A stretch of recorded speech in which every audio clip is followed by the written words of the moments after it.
All right, the loss continues to mitigate. Now we're down 40 points, 26,891. The UN General Assembly gets underway in New York City, and there are trade deals in the works with Japan and Britain. Curtis Ellis is with us, former trade advisor to the Trump campaign. Curtis, I'm looking at the British deal, the UK deal. That seems to be really a big deal because it will be America's largest free trade agreement with a single country ever concluded. I think that's a big deal. What say you? It's a very big deal. Now, of course, Britain's got to get out of the European Union before we can even do that. They will. They will. They will. Good. I'm glad to hear that.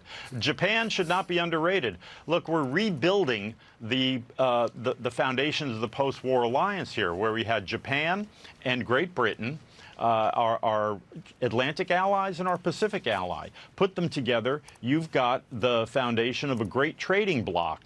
And the other piece of this that can't be overlooked is the USMCA, the U.S.-Mexico-Canada agreement, because all three of these, Britain, Japan, and Mexico-Canada, it's about building a bloc against China.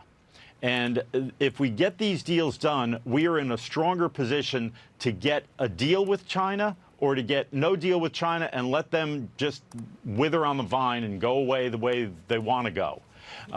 You see, the U.S.-Mexico deal has provisions in it that says Mexico and Canada can't make a trade deal with China unless we approve it.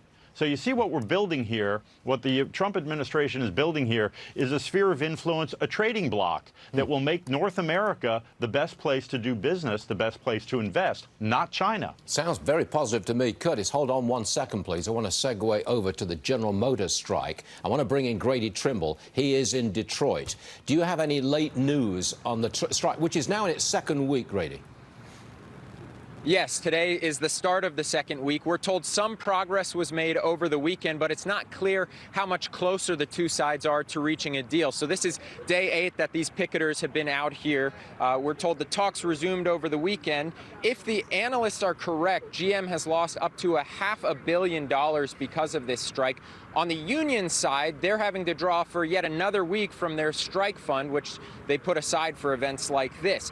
This is also becoming more and more political. Several of the 2020 hopefuls visited the picketers over the weekend.